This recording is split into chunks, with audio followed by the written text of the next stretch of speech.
Hi, I'm Lou with another episode of My Car Story. And well, if you could see me beaming, it's not just because of the sun hitting me, it's because we have Ken Nagel with one of the great cars from the Ken Nagel collection. Very rare. Ken, what did we bring today? Well, we got a 57 Ford Skyliner, better known as a retractable hardtop. And the rarity of this car is that it's out of the little over 12,000 they made in 1957, only 17 of them were made with a supercharger or F Code. This is a 312 cubic inch engine with a 300 horsepower. Let's go right to our rare treat. So let me just show from this car from the side because, well, I have to stand back on this one. Ken, come right alongside me. Okay. Share with me this one you needed just because it's so rare. Am I accurate on that? Yes, but the limited production on the F Code is what was the buying point on this car, the determining factor, because there were 20,000 over a 3-year period that were made, and then they stopped making the retractables in 1960. So, but that's what we have here. Some of the unique features on this retractable hardtop I always find very, and I'm amazed at, is that to make this top go up and down, basically it has 10 power relays in it. It has 10 limited switches, they call them, 8 circuit breakers, wow, 4 lock motors that when this top comes down, it screws into the top of this, does not have a handle. It actually screws down into the top. Wow. There's 4 lock motors, 3 drum motors, and it takes about 60 seconds for the top to come up out of the trunk and in turn lock into the frame. Okay, so what we're going to do is we're going to step back for a moment. We're going to give you this profile, and then we're going to take a moment. Hey, Jen. We're going to take a moment to show you what that top looks like going up and down.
Just like that. And we're back. So let's take a look. I just showed you that super neat keyhole. Let me show you that Fairlane 500. And let's take a look at the back of this car. Now this is all fixed because we do have a fuel door, which I'll show you in a second. But I'll get closer because notice that nice chrome piece there kind of emulates the chrome piece here. Now, as you saw when the top was going down, there's some luggage in there. So this is not a trunk you can open up. It's a solid piece. So let me share that wonderful set of 57 fins on this one.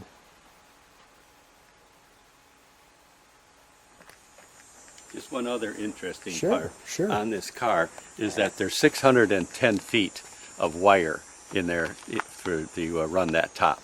It's kind of an interesting fact. So between that and all the little motors and switches and gauges and breakers, etc., it's quite an electrician's dream, so to speak. What's the reaction when you're driving this at a car show? Well, I think the people just get awed at the top. I know that there's some of the later models today, currently, the tops go back into but for many years, these were one of the rare cars that the engineering to put that trunk, that hard lid top into the trunk is amazing. It's amazing. It's amazing. So we'll get a closer look at these rocket-like lights. I just want to show you that, how smooth from the side. Maybe I'll even take you on the sunny side. Just give you that. That's pretty smooth. So since that's a fixed piece, you can see they have the gas here, like so. And since the top is down, I'll share with you what that looks like here. The sun blessing us with it. This, by the way, is a car, the only one made that year that has front window, front door only power windows. Power windows, right? Yeah, and the handle. And look The at only this. one. Look at this nice silver metallic. That's actually like a material. And then we have our F code, as you can see it.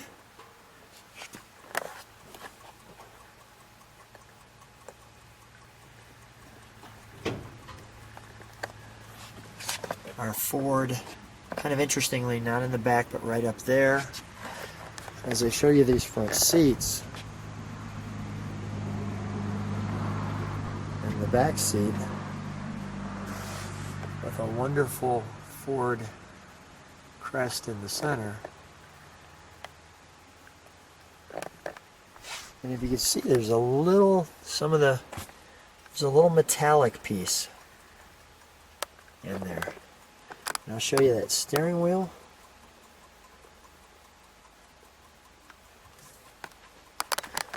And as I sit inside this one, you can see the wraparound wonderful windscreen. Prominent Ford with the lock. The tissue box. You can hear and see the functioning clock.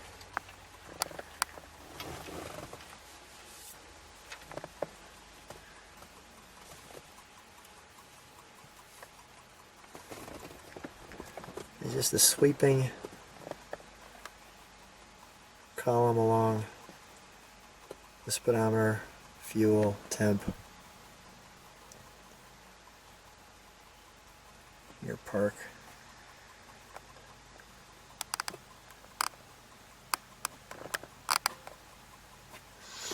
Before we pop the hood, I'm going to show you the front of this one.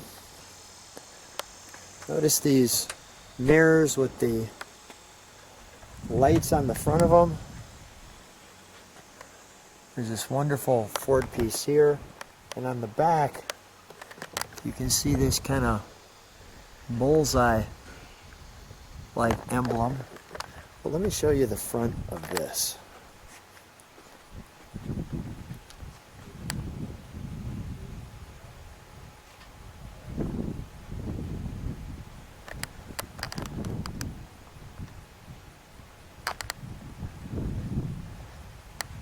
Now, was this, I'm just curious, was this extra metal, this big piece here, that looks like that was optional? Could have been? It could have been, yeah. Yes, it could have been, because this is separate too. Viewers will certainly share with knowledge in the taillights. Let's open the hood, shall we? Okay.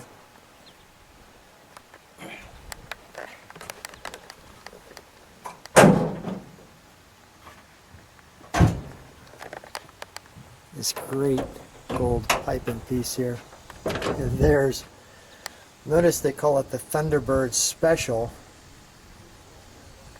Yet there's our supercharged assembly. That's what makes it rare. And makes you smile. That makes you smile, right? Exactly. As soon as you open it. Takes it out of the herd. Yeah. We're going right back to 1957 on this one. Yeah. Everything done just right. I'll just show that from here, what that hood looks like.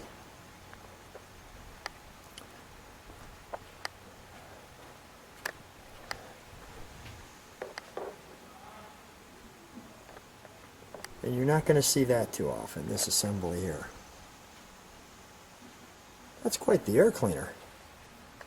Yep. No missing that. That's not much braking power for something this heavy, right? Yeah, right. I mean, no problem getting there. Yeah, Maybe stopping's another story altogether. Wow. Okay. Ford might have wanted to think that out just a little bit more. You look good. And with all that metal in the back, nobody's going to hit you from the back and have a problem. Let's fire it while we have it open, shall we? All right.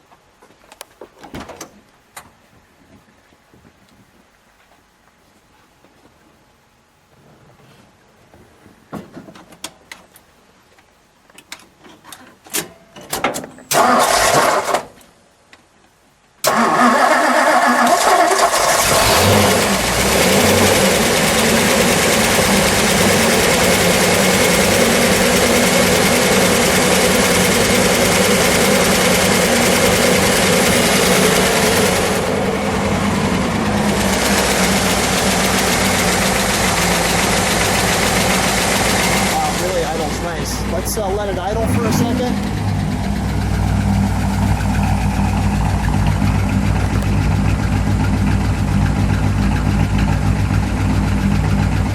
Go ahead, Ken, give it a rev.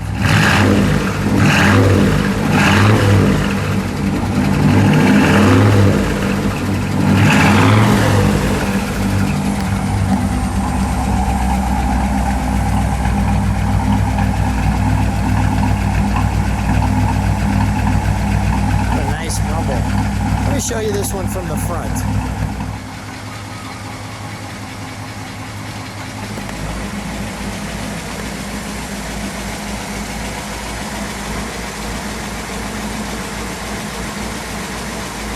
Can you turn one of the turn signals on? One of the turn signals. That looks pretty cool. Great turn signals. Let's step on the brakes for a moment while we're back here. A little darker so you can see those. Okay, if you can step off those brakes for a second, please. Thank you. What a rumble.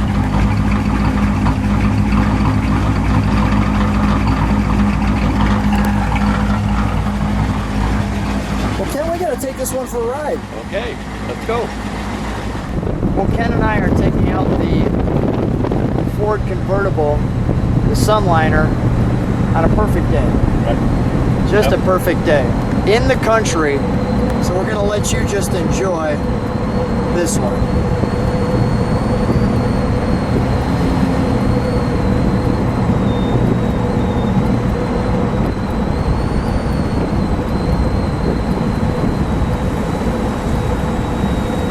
If you're having a stressed day, turn this video on and just enjoy this.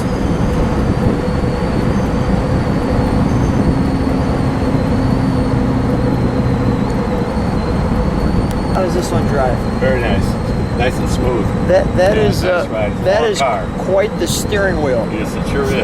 Guys, the epitome of driving a boat. Yeah, right. That's the yacht for sure. Yeah. So Ken, why did you need to pick up this one?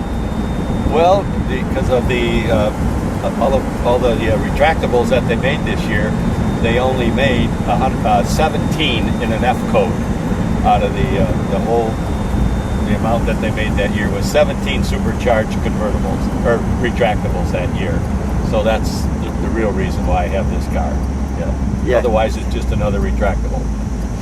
Just another retractable. Right. This is not another one. This is an unusual one. One of 17, and how many are out there? We really, whoever knows, you know. Yeah. No, it's just a treat to be driving in this, and exciting to be in such a rare car, quite honestly, and with all the features too. Right. I mean, it's got all the giddy up on it. The big sweeping gauges there. We'll just let you ride with this. And a little sound.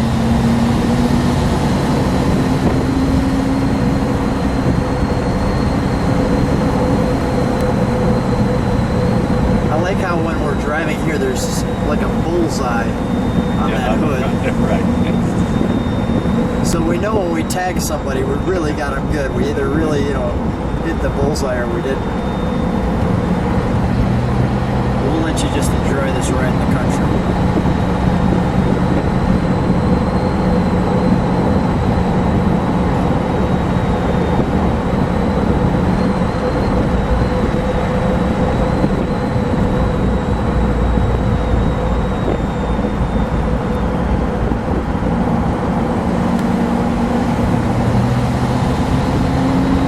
Reaction when you bring this car to a show?